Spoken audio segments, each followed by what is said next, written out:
Aku tak ingat bila last aku sampai berdekah tengok filem Malaysia. Tapi filem ni memang kelakar, Mat. Filem Martabat Misi Berdarah. Filem ni akan tayang 12 Jun 2025.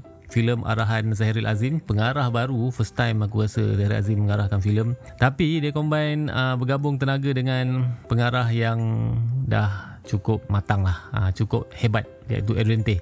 So filem Martabat Misi Berdarah dia mengisahkan tentang sekumpulan pelakon-pelakon ekstra, pelakon-pelakon tambahan yang cuba nak jadi pelakon utama lah, watak utama dalam sesebuah filem. Dah lama diorang ni berkecimpung sebagai anak seni, tapi diorang ni terkandas sebagai pelakon tambahan je. So satu hari diorang ni pergi ke satu pulau untuk menjayakan satu filem terbaru, dan kat situlah berlakunya suatu yang kelakar, suatu yang lucu, melibatkan pelakon-pelakon ekstra ni lah. So pelakon-pelakon yang terlibat dalam filem ni ada Zahril Azim, ada Fad Boche, ada Shikin Kamal, Nafiz Zaidi, Elvina Chua, Aidil Zuri Alauddin, ada Emma Maebong, ada Dafi, Amirul Effendi, Michael Ang, Anas Rizwan. Ramai, Mat, pelakon-pelakon dalam filem ni. Semuanya pelakon-pelakon yang hebat-hebat lah, yang korang tak sangka muncul dalam skrin dalam filem ni. Dan filem ni dia lebih berkisahkan tentang pelakon-pelakon tambahan ni, macam mana diorang ni cuba untuk pergi ke depan, untuk tonjolkan diri,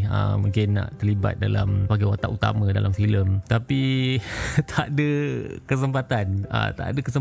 Dan korang boleh tengok sendiri lah macam mana diorang ni struggle untuk naikkan diri diorang sendiri. Dan apa yang aku boleh cakap filem ni memang akan buatkan korang gelak, confirm. Aku masuk panggung semalam tanpa apa-apa expectation untuk tengok filem Martabat Misi Berdarah ni, dan end up aku keluar panggung rasa puas hati. Aku gelak bagai nak gila dalam panggung semalam. Ada banyak lawak-lawak, sindiran-sindiran tentang dunia perfilman, tentang dunia semasa, tentang artis-artis. Semuanya akan terkena lah. Dan yang paling best sekali, filem ni seolah-olah macam filem parody untuk filem Malbat. Dan ada juga tajuk filem lain, filem-filem besar yang lain.